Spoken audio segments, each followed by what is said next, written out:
You're watching Past the Wire TV.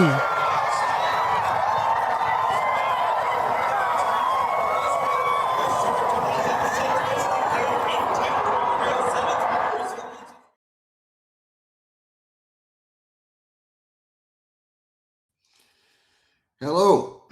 I don't know how many people are here, but whoever's here, thank you for tuning in. We are going to talk Preakness.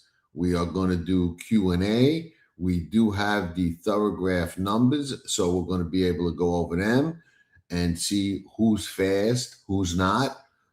Questions you could put right into the chat. Hey Walter, hey Zook, and we'll roll. We'll roll. I think, hey, Sean, Dilly, Thomas, my pleasure doing it. My pleasure doing it. I'm glad I had the time to do it. It was a little bit iffy, but you never know. Schedules can get crazy around here with all my dogs and everything else that's going on. And then there was a development today. I wasn't going to mention it on this show, but I am, because I think it needs to be mentioned. And I think it's important. You know, this game, a lot of people talk about how, no, the dogs have not had dinner yet, Tommy. They're waiting until after the show. It's an interesting field. We'll get to that, but I want to bring something out and just get it out of the way and get it buried, because I got to mention it, because I'm passionate about this, and I don't like bullshit, and I don't like hypocrites, and I don't like just that type of stuff in general. Staten Island, close to Brooklyn. As a matter of fact, it became Brooklyn, right, Daniel? Everybody from Brooklyn moved to Staten Island. But what I want to talk about first is, you know, I wrote about this back in November when I became aware of it. Nobody else in racing wrote about it. Nobody wanted to touch it. Everybody knew about it, and everybody avoided it because they wanted it to go away. But now USA Today wrote about it. I'm tired of hearing about how it's all about the horse when it's not. Full of shit, most of the people in the industry who say that. There are some who walk that walk, but most talk the talk and don't walk the walk. And I got no problem calling any of them out. Jose and Irad Ortiz were in a video that showed them not just watching cockfighting, but engaging in it. Now, it is illegal in Puerto Rico where this happened. So anybody that says it's not illegal there doesn't know the law. It's illegal. It's a felony, federal felony. Now, it also involves, and this is important, never mind for the moment the barbaric and torturous way that they treat these chickens and kill them. But it's not a cultural thing. Okay, you could be tolerant. It's not a cultural thing, Curtis. It's a choice. To put razor blades on chickens and let them fight to the death is not culture. That's bullshit. Okay, you can get off the channel. You can think whatever you want. That's not culture. That's torture and animal cruelty. Dog fighting, culture, stoning people, culture, bullshit. It's a choice. Okay, the video hasn't been out for years, Curtis. The video's been out since November. That's when it happened in Puerto Rico last November. It's not been out for years. I know when it was taken and where it was taken. So if you're going to talk and bring stuff to the table, come right, come accurate if you want to talk about this, because I know all about it and I know what's going to happen next. It finally made its way to USA Today, mainstream, front page cover, okay, of USA Today. And Edwin Diaz, the pitcher who used to be on the Mets and is now on the Dodgers, is involved in it too. All right. I'm not okay with torturing and killing and slicing up animals and letting them fight to the death. And anybody who is not with me. Okay. I don't care. I don't condone that. I don't look the other way. That's as evil to me as doing it yourself. So this broke today. I didn't want to lead into this with this, but I had to mention it because it slowed me up. I just got here in time because I wrote about it today again. Caught some flack for it because some people say, hey, it's culture. Oh, it's all right. That idiot, Edwin Diaz, and I would call him, and he's worse than an idiot. You know what he is? He's a dipshit idiot. You know what a dipshit idiot? That's a dipshit and an idiot at the same time. He's both. He gets up there and says, oh, thank goodness it's legal here in Puerto Rico. No, it's not, you moron. It's not legal in Puerto Rico. But that all aside, this is not what the show is about. I just wanted to bring it out that this came out. And will the industry be able to bury it? I don't know the answer to that. But we'll see. Stay tuned. All right. There are things that are going to happen as a result of this. Okay. I thought California's response, well, we didn't investigate because they ride mostly on the East Coast. So they got a license to ride there. Well, where's Laurel? I think it's on the East Coast. I don't know what's going to happen as far as that goes. I do know some stuff is going to happen as a result of this.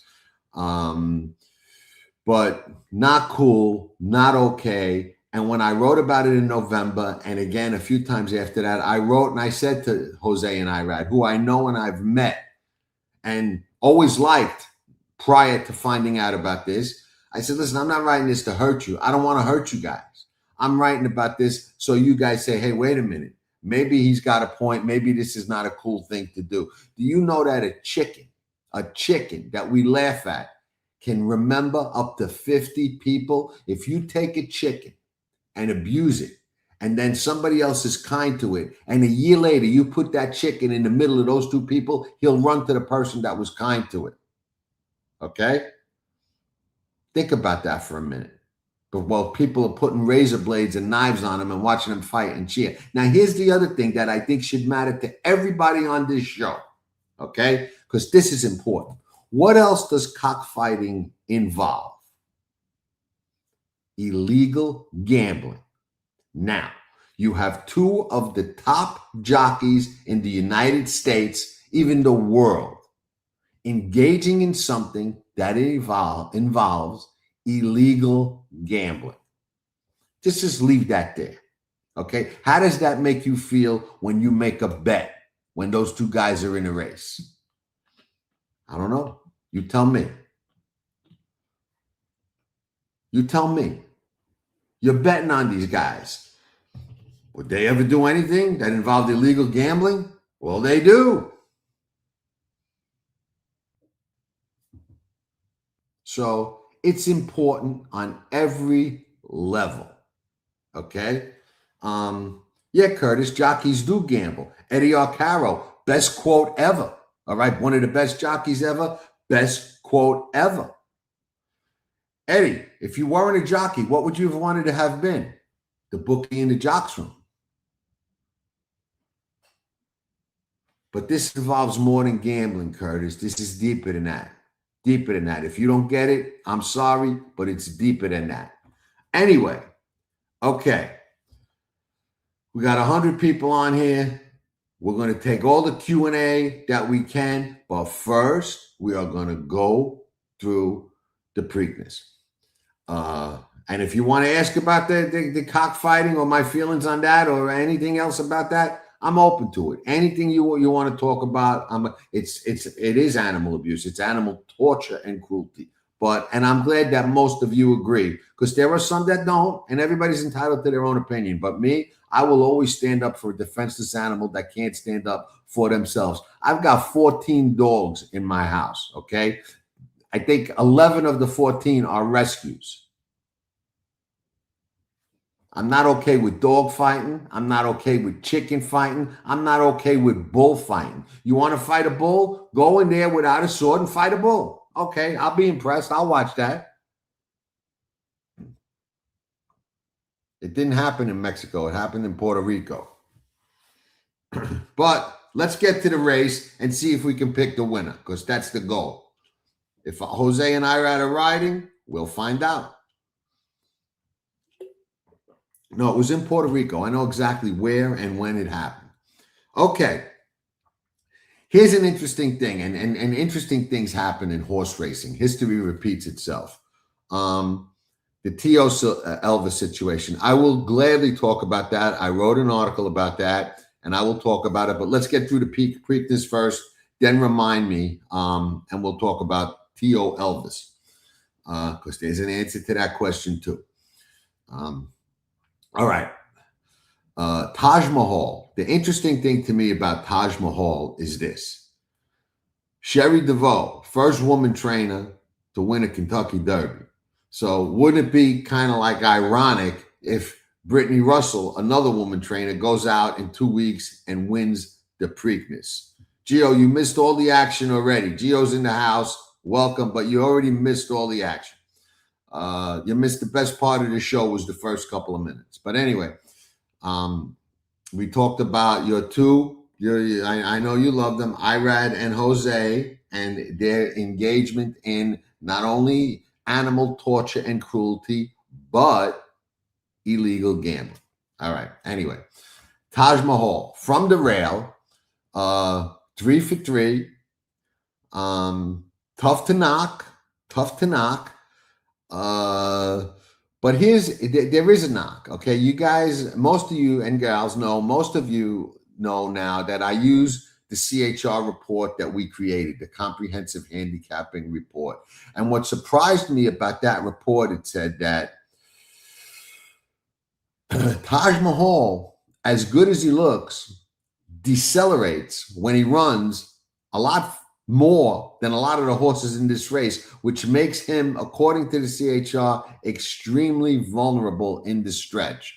But that aside, when I look at it with the naked eye, I see a horse who is 3 for 3 over the track, very high percentage bond.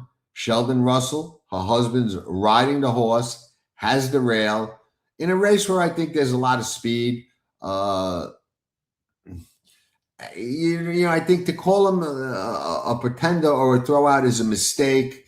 I think he is dangerous, not where I'm going to land, but dangerous. I respect him. I respect Tom Ryan and his outfit a lot. Very, very sharp.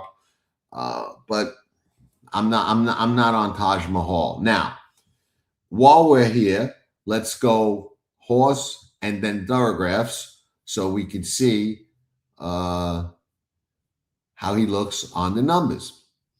And he does have a relatively good pattern. He's got 6, 6, 2.5. That's really good. The paired sixes is good. Then he gets a little break. And he runs a 2.5. Nice pattern. I got no knock on his pattern whatsoever. And I don't know that you're going to have to run a lot faster than 2.5 to win this race. But a lot of speed, and I'm not on him. Oselli, the maiden who ran third in the Kentucky Derby. Well, the first thing that jumps out at me about that race is he was not, when I watched the replay, the horse that I wanted coming out of that race, even though he ran so big as a maiden. 70-1, ran big as a maiden, but they came home very slow in the Kentucky Derby. What they run the last half mile in like 51 seconds, something like that. I mean, they came home really slow. So, granted, it's the Derby. It's the first time they're going 1.25 miles. So maybe we could give him a little bit of leeway or gratitude, but I don't think he runs back to that race. I don't think he comes back quick and repeats it. He's got a good pattern, comes from a good barn, 7.5, 7.5, 8 3/4, 5.5, 2.25. I think he's going to regress. Personally. I'm not on Oselli, and it's tough for me. Maybe it's a bias, but it's tough for me to get to a maiden in the Preakness. And Team Bitcoin, I agree with that statement generally. And I do like the way he's been brought up to the race, but I don't think he gets the trip. I think there's a lot of speed in there, and I think he's going to be pressured from the rail a lot of the way. I think the race sets up for a closer. Crupper. He's an improving horse. You know, his best races obviously have come at Oaklawn. He's a little slow on Thorograph. He'd have to get really significantly faster. Can he do it? I personally don't think so. His numbers this year are 14, 10 and a half, 13 and 3/4, and then he moves all the way up to a 6 and 3/4. It screams regression on our bounce on Thorograph. So I don't really like Crupper at all. Sharp Bond, Donnie Van Hemel is a sharp cowboy, and we know Junior can ride, but not on him. Robusta threw in a clunker in the Derby. You know, I've seen over the years a lot of horses run terrible in the Kentucky Derby and come back and run big in the Preakness. So that's something to consider. His San Felipe to Potente was very good, but I don't know. I don't see nearly enough about him to like in this race. Thorograph, he does have one of the better numbers in the race. He got a 1 1/4 in that San Felipe race. But on the pattern, I don't know where that race came from, because he's 8 1/4, 8, 1 1/4, 10, 9 1/4. So that was a little out of character for him, and he hasn't replicated it yet. So prove it is what I say to a horse like that. Let me see what you got, because I'm not seeing it in the past performances.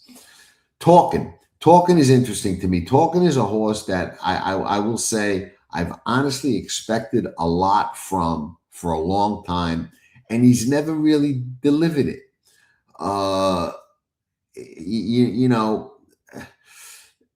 He wins at Saratoga first time out. I thought he ran a really good second to Napoleon Solo, who's back here in the Champagne.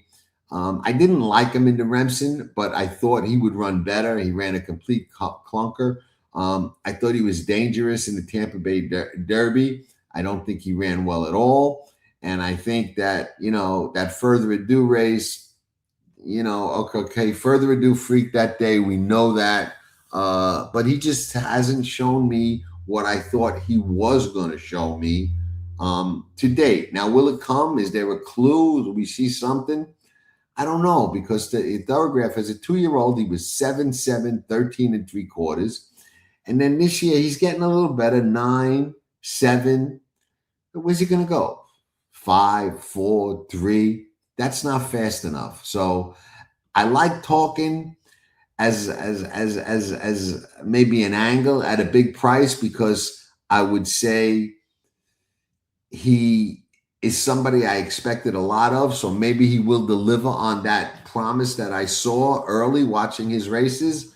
And at 20 to 1, I can definitely see including him in the second, third, or fourth slots of superfectas. But in the win slot, no. Yeah, fair point. His only win was that sprint at Saratoga. Chip Honcho. Chip Honcho's a horse that I think is going to get some attention here. He, skipped the Derby, pointed for the Preakness. I don't know if he has distance limitations or not, Sal. I really don't. I don't think it's the distance that's been getting him beat. I think it's just, unfortunately, he's just probably not as good as I thought, and a lot of other people thought he was. Chip Honcho, a complete clunker in the Louisiana Derby. It is an interesting group, but I think we'll get some clarity by the end of the show. I think we're going to get some clarity. Chip Honcho, he skipped the Derby. That probably did him good. I don't think he needs the lead. I think he can kind of sit in the garden spot. But he's another one that, his race to Golden Tempo was good. His race to Paladin was good. I think he's a horse that I think if he gets the right trip or sits the right kind of ride, I think he could make some noise in here, Chip Honcho. And on the Thorograph, let's see how he looks there. He's kind of more of an in and out, and I could see why he's confusing to you. As a 2-year-old, he was 8.25, 8.25, 7.5. That's good. You want to see that. He comes back 7.5, 4.5, 7.5. I could make the argument that he came back good. He went forward, and then he regressed a little bit off that 4, back to a 7, and now he's ready to go forward again. But again, how far forward does he have to go to win? I think you got to get to a 2. If you can't run a 2 on Thorographs or a 1, I think you might be up against it here. So that's kind of my barometer. And he would be really stretching the envelope to get there. But with the right trip, we'll see. Joel off, I ran on is enough to use. I'm not going to argue with that. Joel is not the same. Now, here's a horse I find very interesting. Okay, the hell we did. All right. First off, this Todd Fincher guy. The final half mile in the Derby was 51. That's what we talked about earlier, Tommy. Yeah, it's slow. It's slow. As much as I like Derby horses coming back into Preakness, that 51 is a killer. I find the hell we did very intriguing. Todd Fincher is a very, very sneaky, dangerous trainer. I've been watching him win races out in Arizona and all over the place, shipping in to California for years. Sneaky, sneaky, sneaky barn. This horse had a lot of hype heading into the Lexington. Now, those of you that watch know I loved. He was the Sure Bet Coffee Play today. I bet him. He got me into the Breeders' Cup betting challenge. I love Trendsetter at 32-1 in the Lexington. Made a lot of money on that race. Loved him. All in. He wins. Came back, didn't run too good, but the hell we did was the one that I was worried about watching that race and watching the money that he took that day. If you look at his race at Sunland, he showed that he could sit and win, but can he go long and sit and win? He was head and head all the way in that Lexington race. So he's kind of caught up with the speed, and that's why I don't love him, but I respect him. So, him and Chip Honcho are two that I think can make a lot of noise thus far. But a horse that intrigues me even more than him, and it's not often that you think a 30-1 shot. That's interesting. This is interesting. That I like. Interesting. Good point, Sean. Bull by the horns. All right. Everybody tell me I'm crazy. He's 30-1. They told me the same thing when Trendsetter won the Lexington. I don't mind being called crazy. I am a little bit. We all are. We wouldn't be playing this game if we weren't a little nuts, right? Bull by the horns is interesting, okay? I don't care that he hasn't won a stake. None of that matters. Here's what I like about Bull by the horns, all right? Like Silver Chomp says, number one, he's a closer.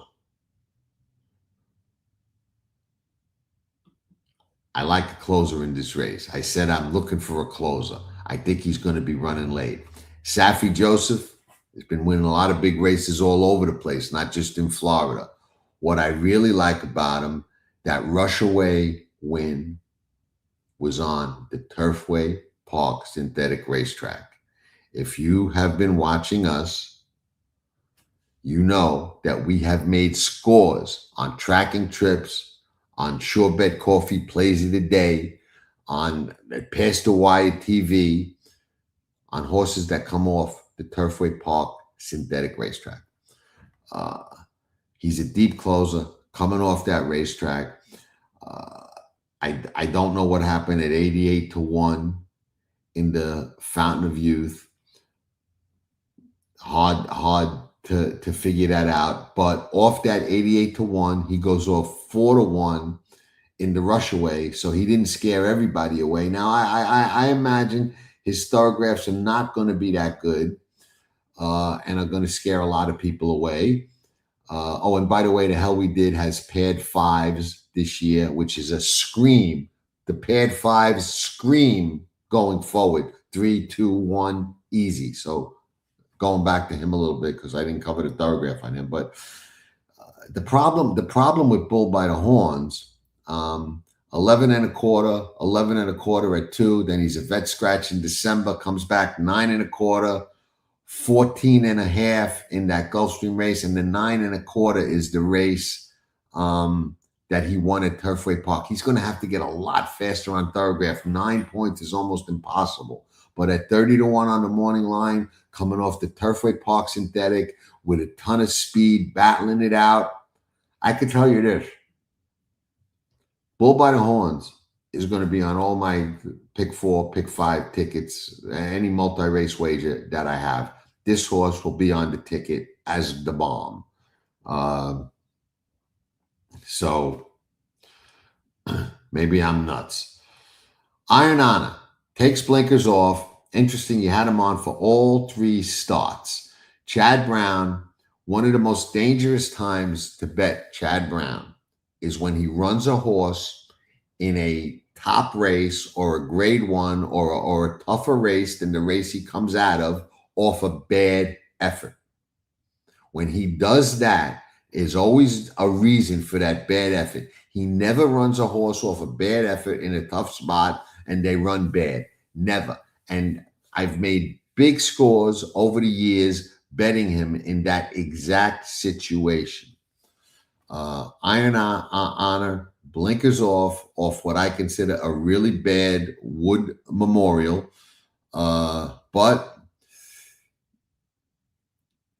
he shows me that he can sit and fight and dig in and rally. And I think that the Gotham race where he was head and head the whole way and kind of gutted out the win tells me good point about that. But his race was just so bad. But good point about Bull by the Horns. But Iron Honor, just something about him. And I, you know, it's Chad, and I respect him a lot. I know, it's interesting and unfortunate. It's not taking them all away though. So whatever's going on there, that's between them. I'm not going to get into it. But Chad's a friend. I've met Peter Brandt. Chad's a friend. I'm sorry to see it. I think Peter Brandt's been a great owner for a long time, since I was a little kid, and he had horses with Leroy Jolly. But that's what happens. But Iron Honor is a horse I think can make some noise.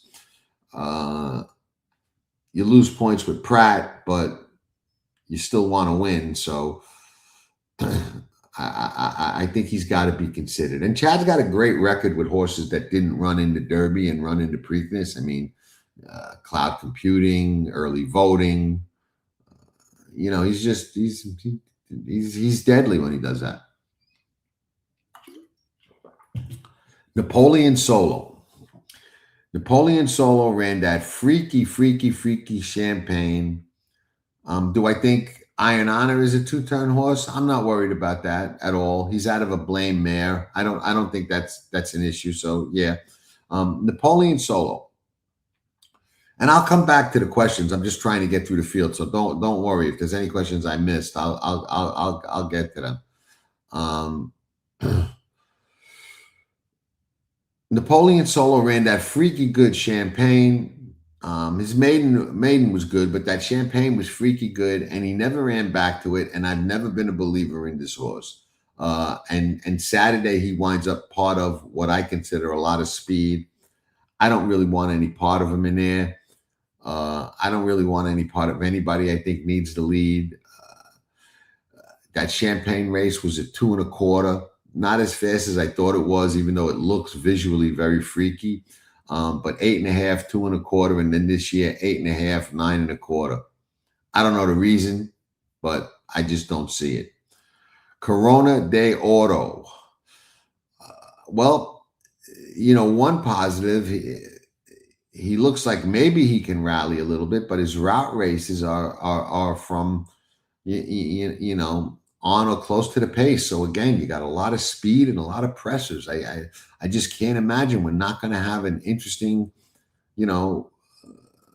pace. I agree that he was bad managed, but I don't think Corona de Oro is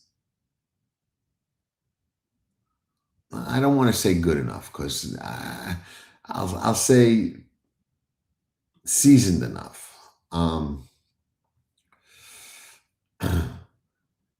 I'm not wild about his pattern either. 17, 10.25, 7.5, 6.5, 6. Oh no, I do like his pattern. I'm sorry, I read it wrong.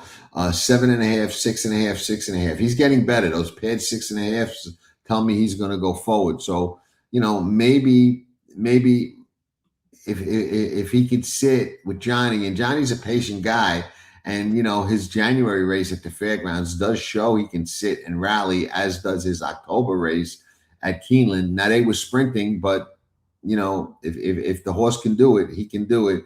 He becomes another long shot that I got to look at. Ianana looked like he wanted no part of the distance. You could be right. I'm certainly not in love with him.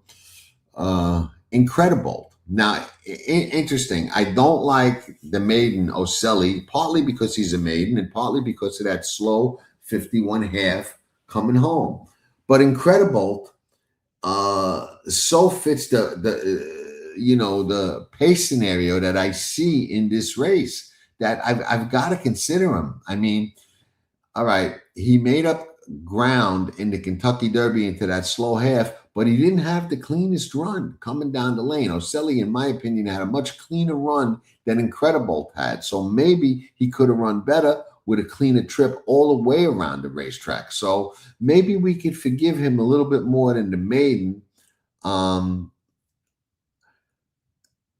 that slow half mile in the Derby. So Incredible is a horse that I absolutely have to consider here, just because the way I see the race setting up. And he does, if you get rid of that one race at Gulfstream Park, he's got a nice improving pattern on the thoroughgraphs. We've got 17, 11, 6 as a 2-year-old.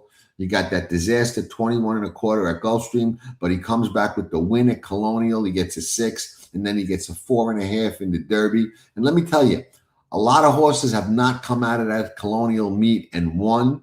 So Incredible is absolutely dangerous. And if not my top choice, real close to my top choice. I mean, he just the way the race shapes up, he kind of jumps out at you.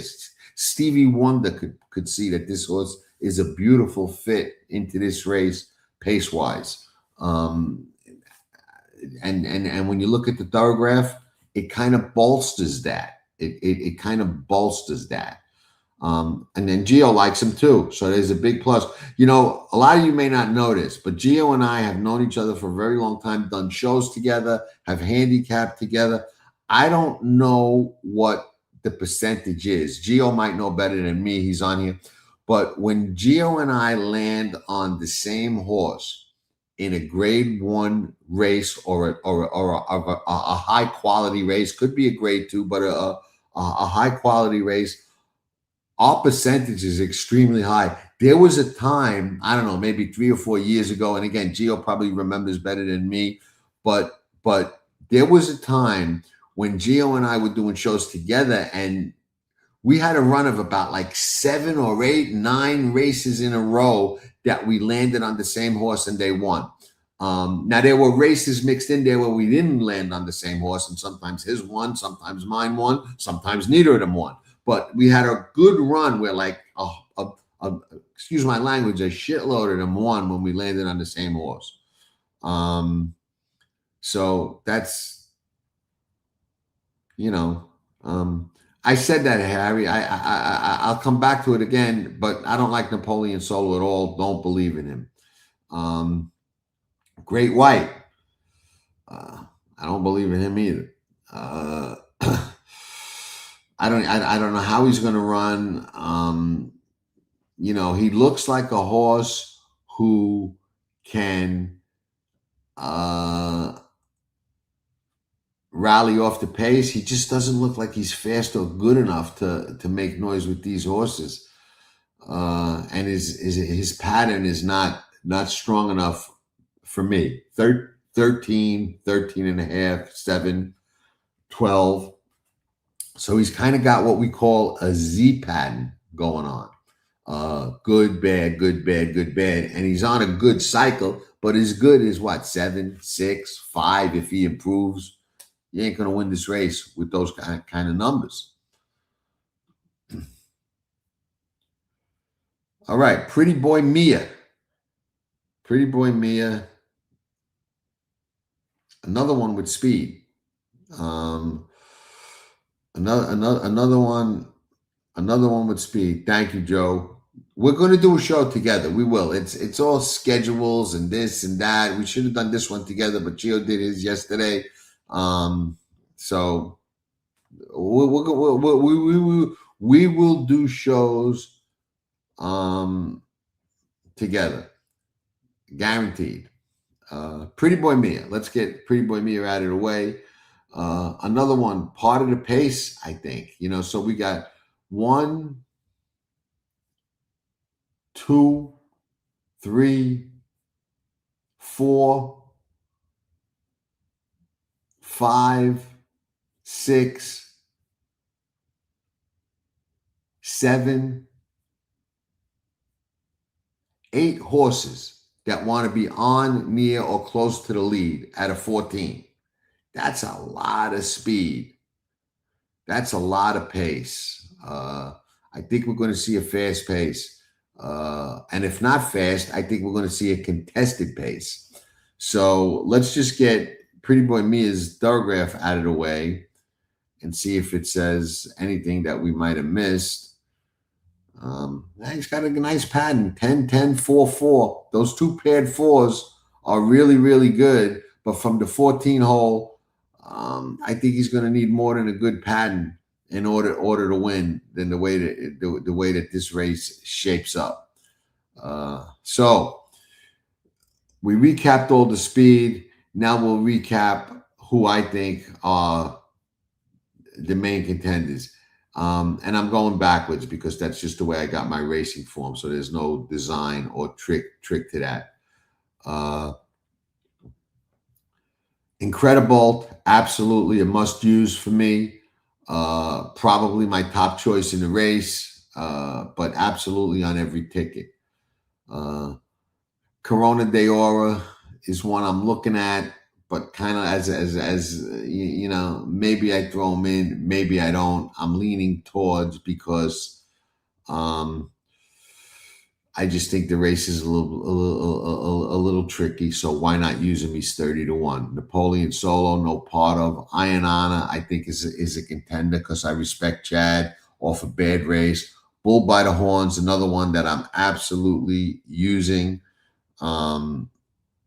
I don't care how slow he is or how big of a price he goes off or how crazy anybody thinks I am. I'm using him. The Hell We Did, I'm using. Chip Poncho, Game Time Decision. Talking, no. Robusta, no. Crupper, no. Not for me. Ocelli, not for me. Taj Mahal, probably not. Probably not.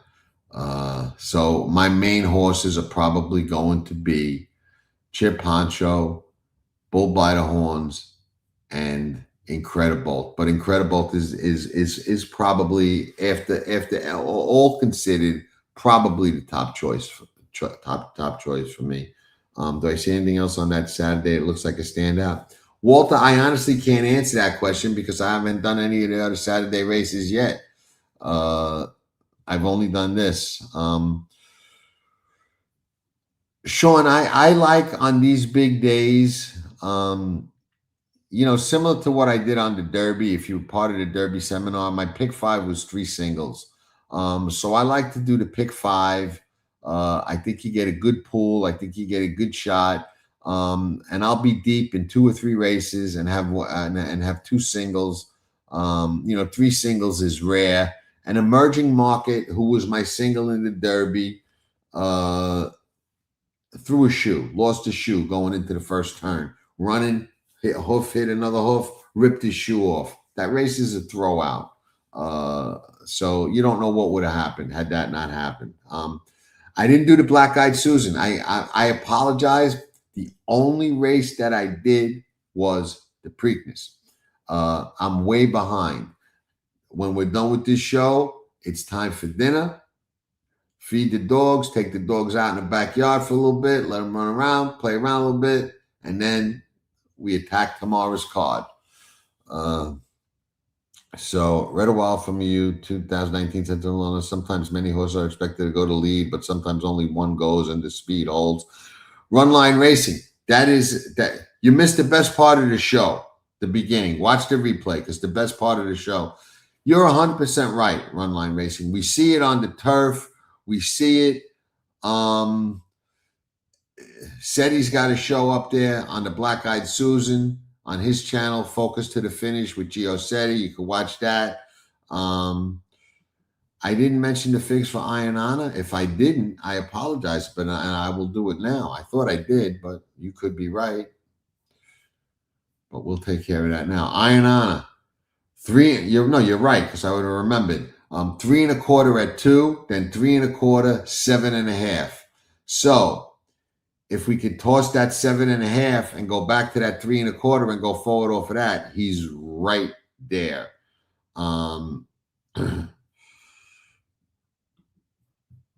Team Bitcoin emerging market was a toss before the Derby started, just like I agree on Commandment. I don't agree on emerging market. I think if he didn't throw the shoe, he would have won the race easily.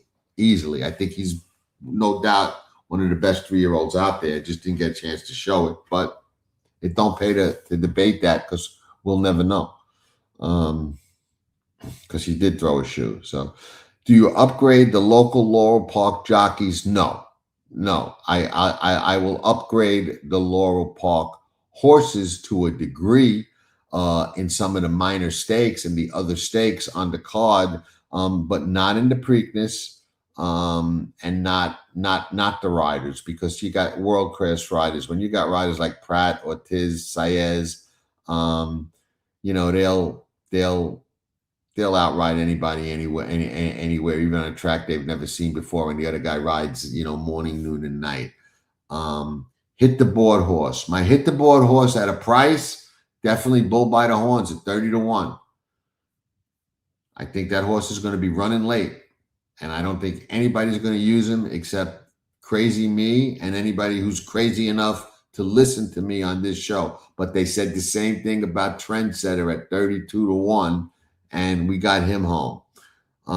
He did have some bumping in the last race, Iron Honor. I watched the replay a couple times. Wasn't as bad as I'd like to see. But like I said, when Chad runs a horse off a bad race in a tough spot, they're almost always dangerous. So for those of you that missed it, we got 200 people about here now, 196. We talked at the beginning of the show, if you want to watch the replay, about the cockfighting situation with Jose and Irad, which I'm very passionate about. So you thought you were the only one that likes Bull by the Horns. No, you're not. I think he's dangerous. I mean, he's not my top choice, but I think he can make a lot of noise. I think he's going to be running late in a race where a lot of horses may not.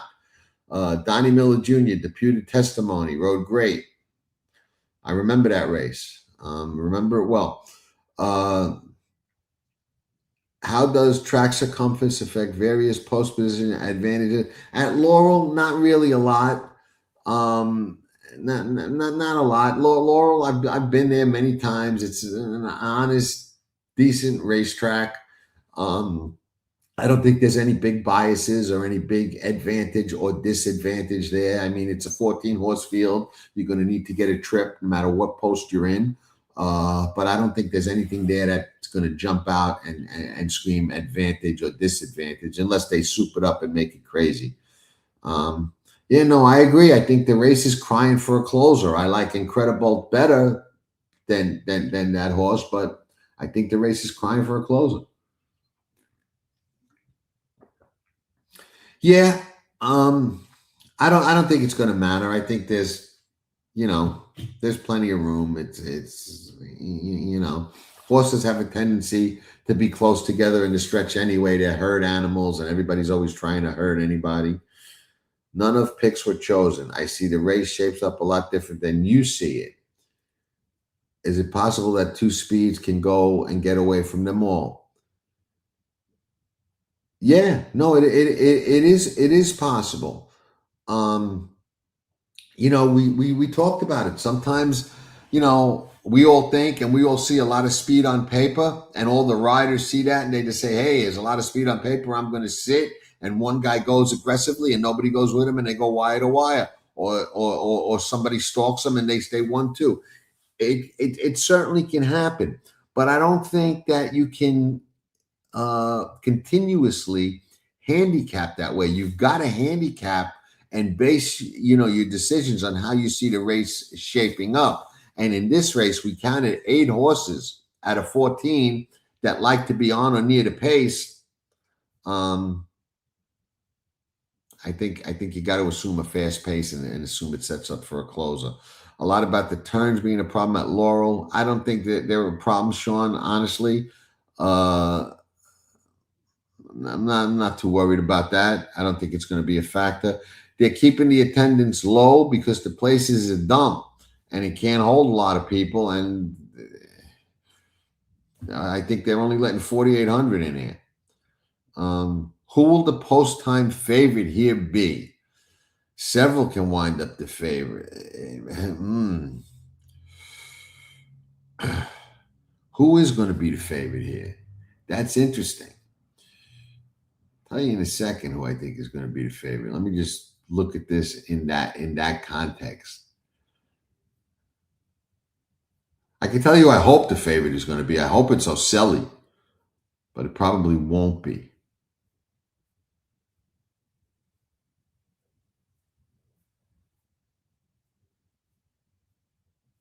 It might be Incredible. Might be Incredible. Don't know. Don't know. I think the favorite's going to be 4-1, 7-2, maybe 9-2. I agree.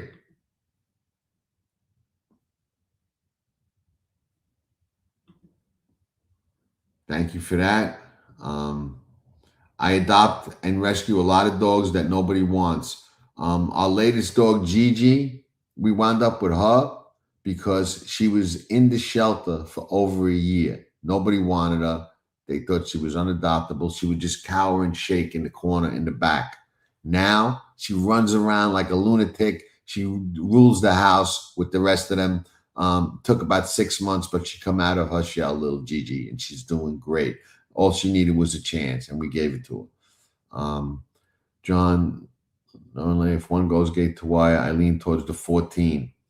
I don't, not from out there. He's got a good pattern on Thorograph, and Santana is aggressive and the kind of jockey that can pull something like that off. But I can't get my arms around a wire to wire job in this race. I just can't. Emerging market would crush this field. Love it.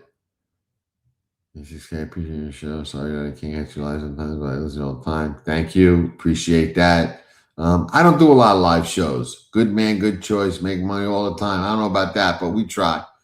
I guess I'm on a connection. Taj Mahal worries me the most. He looks like he's the only one who runs fast. Like I said,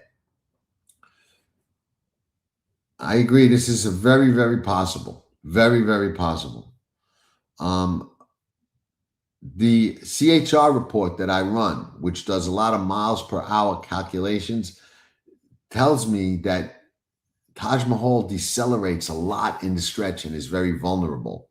And in a race with this much speed that we think a closer is going to win, it kind of steers me away from him.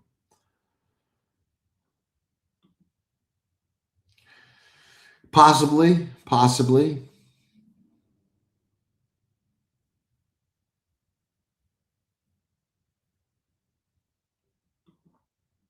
Time will close for us. It could be a push button horse. You got to breathe on a turn. They caught up and rebroke with ease. I'm flip flopping him. I'm not going to talk anybody out of him. I don't hate him. I just don't think it sets up very good for him. And I don't like the deceleration statistics. See, because you say he rebroke. That's why the CHR is so valuable.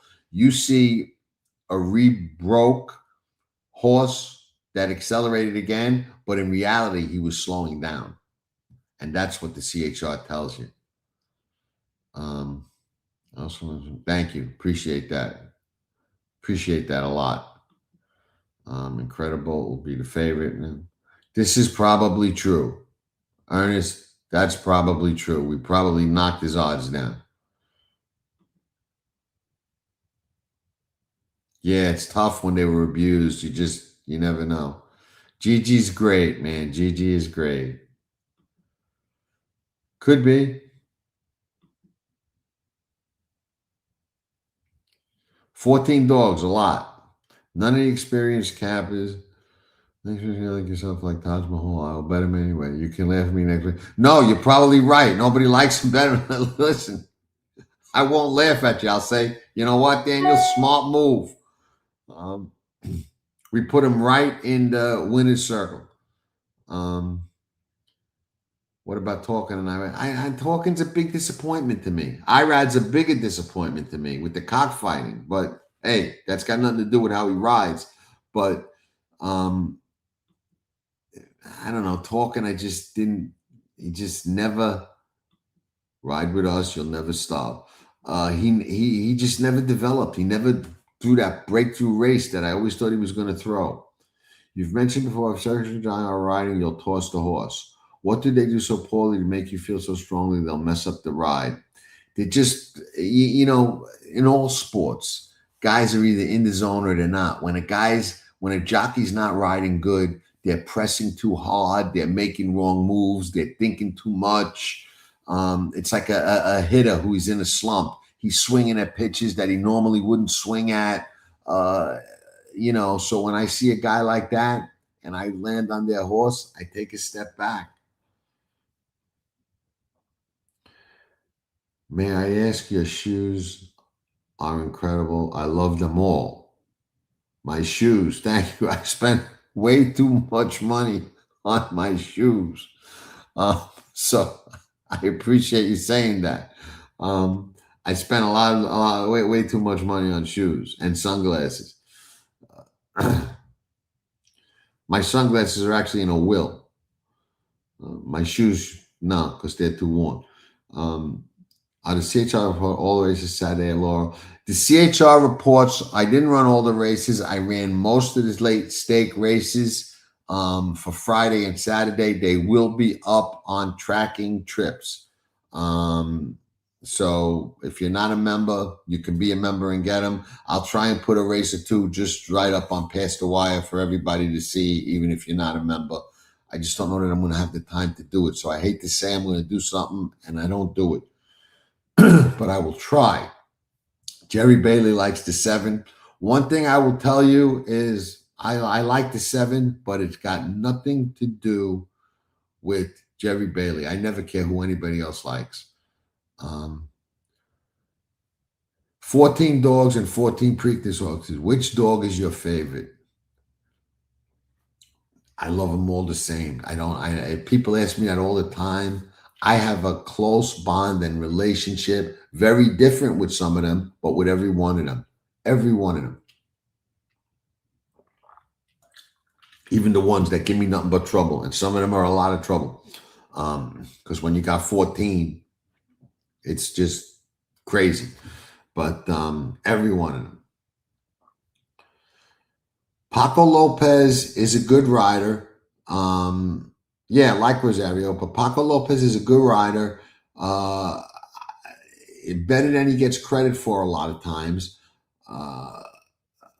but he's a little reckless, a little over aggressive. He has no left hand whatsoever, and you need one, and that hurts him a little bit.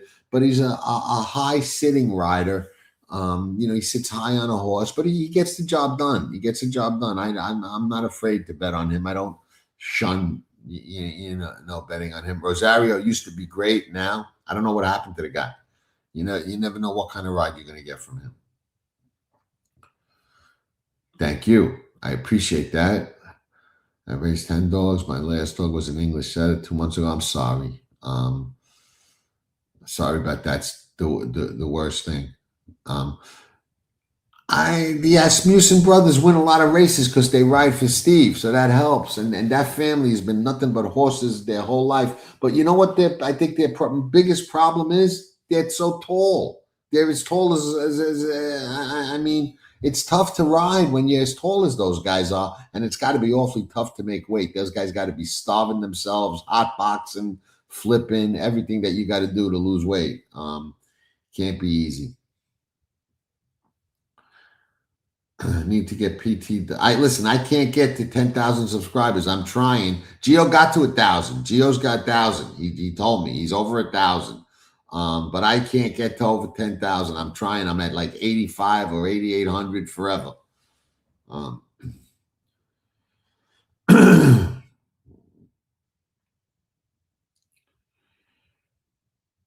Box the hell we did. The horns for steak dinner at the palace. I agree. I have shares in a My Racehorse Colt. Trombetta trains 1 mile on the turf undercut. I hope he wins too, Sean. That would be great to see. That would be great to see. I'm not gonna argue with that. We started the show off talking about Jose and Irad with the cockfighting. So if we want to throw Paco in too, I'm okay with it.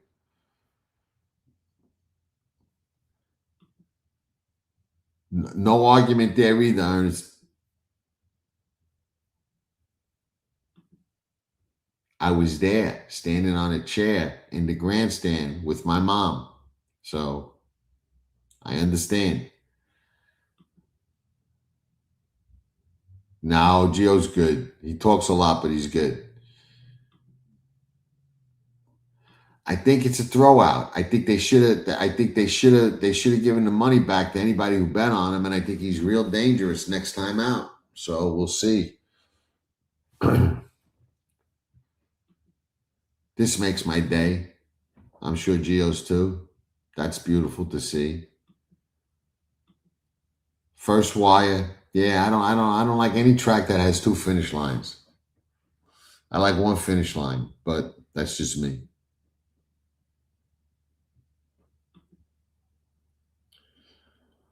No, I don't like Michael Vick. I thought he was an overrated player before the dog fighting. And yes, this is being recorded, and you will be able to watch it on Past the Wire TV under the live section. There's videos, shorts, that just go to live, and it'll be there. As soon as we're done, I would imagine. It may take a little while, but you will get to 10,000 subscribers. I hope so. Where's Big Jim? Big Race Jim is working like 100 hours a day.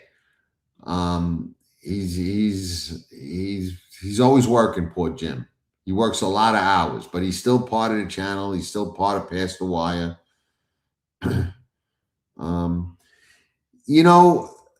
Tommy, I would agree with that in theory, but in reality, no, it doesn't matter. Because if the pace is fast, they come flying. I see, short stretch winners at every track coming from off the pace. Is it a little bit of a disadvantage? I would say when the pace doesn't set them up, yes. But in a race like this where the pace sets them up, I'm not too worried about it. I appreciate that, Jilly. I really do. It means a lot. We try hard. And questions, if you got them, I'm here. If not, we can wrap it up and see where the chips fall on Saturday. I will be doing a short bet coffee play today on Saturday. You could, yeah, no, I know, Spencer, they are slow, but sometimes the pace can negate that. Do I think Johnny V can rate that horse off the speed and finish? Yes, Daniel. I think it's a possibility, and I think at that price, it's certainly worth considering.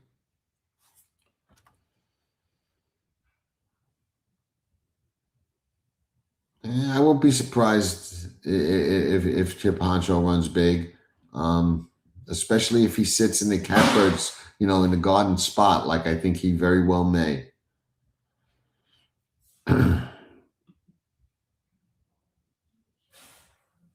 That we're definitely doing. That we're definitely doing. I rarely play Woodbine. Fixed odds wagering. Okay, I'll talk about that in a minute. Thank you. Fixed odds is great. I love it. The problem that people don't realize is that all these casinos that offer fixed odds have low minimums. Okay, you can't go and bet 5,000, 1,000 like a lot of people think. And if you win a couple in a row, they cut you off and they notify other casinos. So it's not a gravy train like a lot of people think it might be. It isn't. It's very controlled and very regulated. And, do I like it? Yeah. But it's not the end all be all. Okay, T.O. Elvis. All right. Not going to be a rant. Not going to be a rant. I wrote an article about it. Thank you. I appreciate the sharp edge. I like doing them. Interesting. A lot of interesting stories going to be coming out in there. T.O. Elvis. Okay. T.O. Elvis was bet the way he was supposed to be bet. It was just very late. And the reason that it was very late is if you did your homework, okay, his last race was a very, very good race on a very, very heavy track, and he won it with authority, okay? He had a very, very high rating on his number from over there, okay? Very, very high. The jockey who rode Forever Young took the call on him. Okay, there were tells. The ridiculous morning line was way out of whack. Now, the computer CAW players, the will pays were telling something as well. You're right, 100% right. And that was CAW money. Why? Because they do their homework. All right. A lot of the regular average players didn't. How many of you went back and found and watched all his replays? I did. Right? How many of you Googled and read and researched and tried to find out everything you could about him? I did. And if you did all of that, you knew that he was dangerous and you knew that he was going to get money. We also know that the Japanese are winning everything. There was, I don't know to take out a laurel, but I hear it's high. But he was a playable horse. And what those models do, okay, those CAW have these sophisticated computer models. They make my model look like an amateur. They have $1 million models, okay? Well, then you knew, if you watched his replays, you knew he was a contender. I think it's unfortunate Peter Brandt is doing that. Chad's my friend. I've met Peter Brandt. I like them both. I don't know the story, so I can't really comment on it. So T.O. Elvis, those models identify late, okay, this horse has a such and such probability of winning, but his odds are all the way up here. They bet those horses. So when those CAW players bet hard, those odds are going to come down. And that's exactly what happened.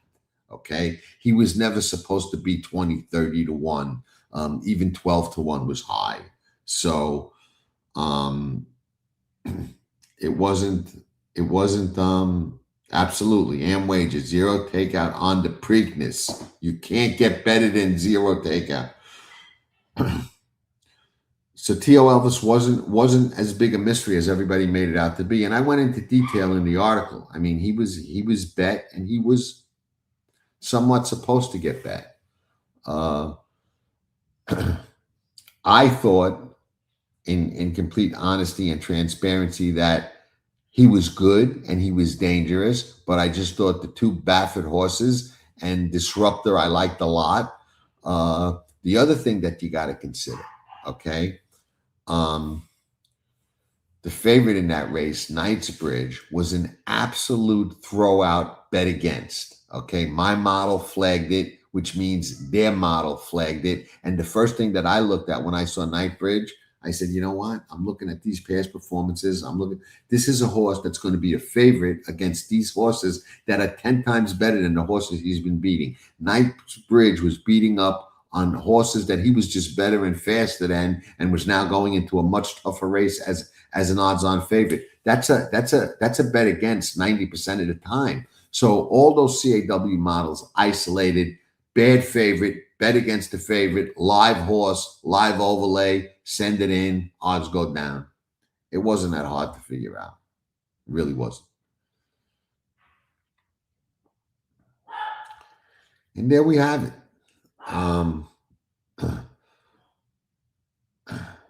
That dog you hear barking now is a little old lady Chihuahua that was abandoned and left in the street, found in the street. She's barking. She can barely walk. She's got no teeth. She'll bite you anyway, but she bites with no teeth, so it's not all that dangerous, but it still hurts. I would like to get one of my books, one of the Ruffian books. Just email me your address, where to send it, and I will gladly send you one. Signed, unsigned, whatever you want. I'm not doing a live show. We're doing a Belmont seminar. It's on the website. Unfinished business, because emerging market threw a shoe in the Kentucky Derby. We don't leave unfinished business. He owned Track Baron. You're right. He owned Track Baron. He owned Gulch. He owned so many of those horses. Leroy Jolly used to train for him back then. Absolutely. Absolutely. All right. Let's wrap it up. Let's hope we hit the Preakness. The Belmont going to be much more involved, much more pick five like we did in the Derby. Unfinished business. We had 3 singles in the Derby. We got 2 of the 3 singles home. Unfinished business. We're going to get them in the Belmont. Home court advantage, Saratoga. Let's just watch the Preakness, try and make a little bit of money, and we forge forward. We don't look in the rearview mirror, because what's behind us doesn't matter. Thank you all for attending. Dog lovers are always good in my book. I agree. We talked about that. Sunshine State of Bass. Taj Mahal slows down. Looks like he's speeding up, but he slows down. Thank you, man. Appreciate it. Love you all. Thanks. We'll be back. We ain't going nowhere. So ride with us. You'll never stop. Cats are cool too. God bless all of you and all yours. Thanks for the support. Thanks for watching. And let's win those photos and go get them. All right, all my cousins out there, love yous all, and ciao, ciao. We're out.